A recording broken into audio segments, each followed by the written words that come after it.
The Snail and the Whale, written by Julia Donaldson and illustrated by Axel Scheffler.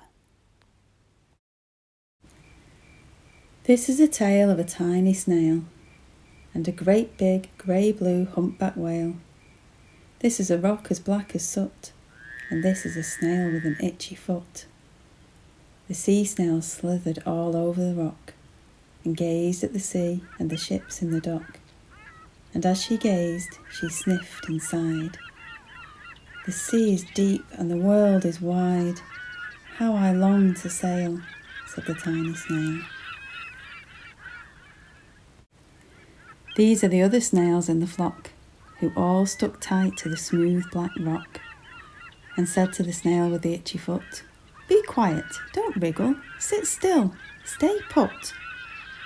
But the tiny sea snail sighed and sniffed, then cried, "I've got it, I'll hitch a lift."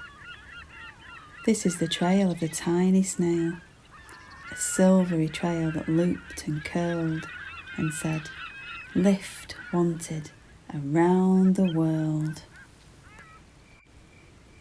This is the whale who came one night when the tide was high and the stars were bright, a humpback whale immensely long, who sang to the snail a wonderful song of shimmering ice and coral caves and shooting stars and enormous waves.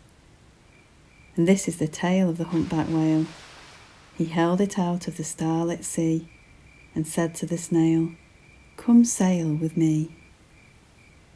This is the sea, so wild and free, that carried the whale and the snail on his tail to towering icebergs and far-off lands, with fiery mountains and golden sands. These are the waves that arched and crashed, that foamed and frolicked and sprayed and splashed the tiny snail on the tail of the whale. These are the caves beneath the waves, where stripy fish with feathery fins and sharks with hideous toothy grins swam round the whale and the snail on his tail.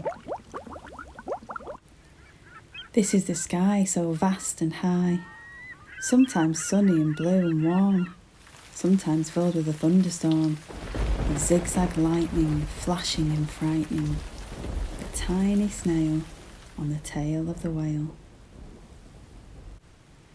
And she gazed at the sky, the sea, the land, the waves and the caves and the golden sand.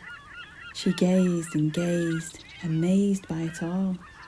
And she said to the whale, "I feel so small." But then came the day the whale lost his way. These are the speedboats running a race, zigging and zooming all over the place, upsetting the whale with their ear-splitting roar, making him swim too close to the shore. This is the tide slipping away. And this is the whale lying beached in a bay. "Quick, off the sand, back to sea," cried the snail. "I can't move on land, I'm too big," moaned the whale. The snail felt helpless and terribly small. Then, "I've got it," she cried, and started to crawl. "I must not fail," said the tiny snail. This is the bell on the school in the bay, ringing the children in from their play. This is the teacher holding her chalk, telling the class, "Sit straight, don't talk." This is the board as black as soot, and this is the snail with the itchy foot. "A snail, a snail!" The teacher turns pale. "Look," say the children, "it's leaving a trail." This is the trail of the tiny snail, a silvery trail saying, "Save the whale." These are the children running from school, fetching the fireman digging a pool, squirting and spraying to keep the whale cool. This is the tide coming into the bay, and these are the villagers shouting, "Hooray!" as the whale and the snail travel safely away. Back to the dock and the flock on the rock, who said, "How time's flown, and haven't you grown?" And the whale and the snail told their wonderful tale of shimmering ice and coral caves and shooting stars and enormous waves, and of how the snail, so small and frail, with her looping, curling, silvery trail, saved the life of the humpback whale.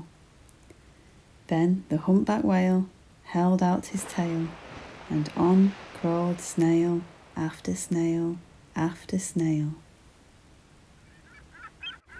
And they sang to the sea as they all set sail on the tail of the grey-blue humpback whale.